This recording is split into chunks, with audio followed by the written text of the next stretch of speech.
Frights. I am your host, Lord Byron.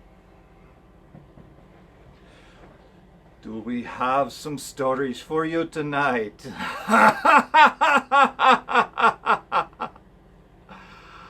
Oh, this story takes place a long, long time ago. A man in New England gets a call from his wife via courier. "Rush home," she says. "There is something in the house." So being the dutiful husband that he is, he rushes home as quick as his feet could carry him. He bursts into the front door, finds his wife cowering in the corner of their bedroom on her bed, cradling a pillow, shaking. She says, "Something is in the house." I said, What is in the house?" he says. She says, "I don't know. I was sitting in the front room knitting. Suddenly something flew off the shelf and hit the wall next to me.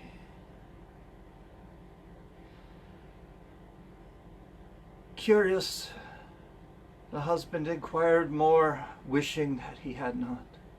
She says, "Then the picture of us at our wedding fell on the floor and broke."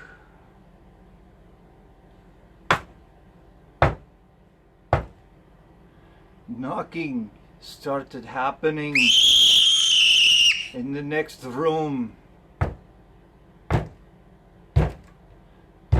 Louder and louder it got. The husband ran to the next room and the door slammed shut. Violently he jiggled the doorknob. The door did not open. Bang, bang, bang. Got louder and louder. He ran into his wife's room and knelt down by the bed next to her. They started praying. Got louder and louder. The louder they prayed, the louder the knocks. The louder the knocks, the louder they prayed. And at the end of the prayer, nothing. The knocks had gone away. Now what was in our house they will never know. What knocked down the pictures they'll never know. But what they do know is don't go to sleep with the lights off.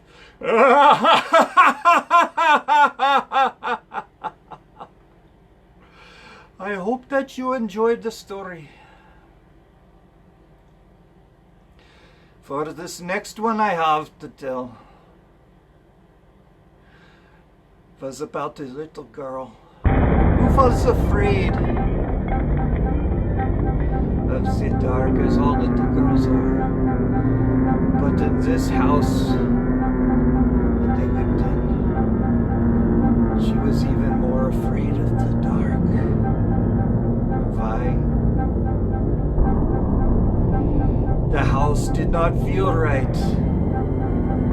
They just moved in. It was a happy home at first, but slowly things started happening that weren't too kosher. Cold chills came at night, always at night. You never felt alone, even when you were alone. There was always a presence in the house, in the daytime, especially at night.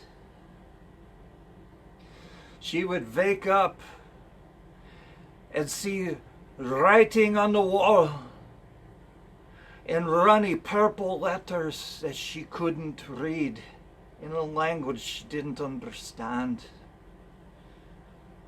What was the language?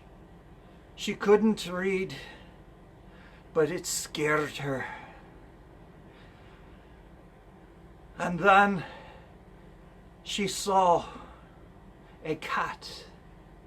She liked kitties, little, warm, fuzzy kitties. This kitty wasn't warm, nor was it fuzzy. Stood up on its hind legs, it did, and danced into her room, twirling and spinning and leaping and flipping. The kitty looked at her with bright green eyes. She tried to let out a yell but couldn't scream, for terror had taken her breath away. She did only one thing that she knew to do, was cover her head with her sheets and wait until morning. She tried telling her parents what was going on, but parents, being parents, thought it was just a nightmare. And they said, "Oh, darling, it's okay. It was just a nightmare. We promise there is nothing bad in this house." But secretly they knew. They felt it too. So the next night, the little girl went to sleep,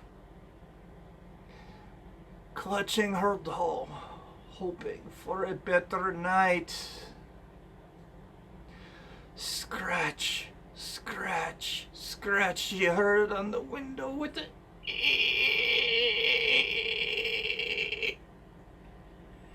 She knew something was coming. The letters appeared on her wall in thick, runny colors. This time she read it.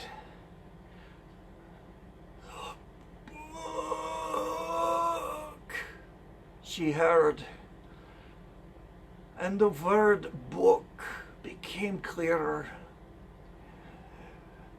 The book.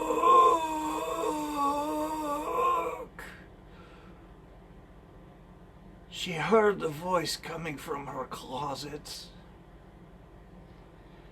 She was scared, afraid that she would see the other creature come in, the kitty that she did not like.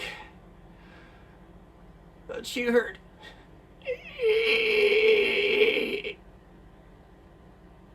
and thump, thump, and off in this distance she heard the book. Her window shook. She got scared and covered her head. And when she woke up in the morning, her closet door was open. She looked, and inside was a little panel she had not noticed before. Being a 10-year-old girl, she was crazy and curious. She opened the panel in her closet. There was a little tunnel. Being ever more curious, she crawled through the tunnel. What did she find on the other end? Her head!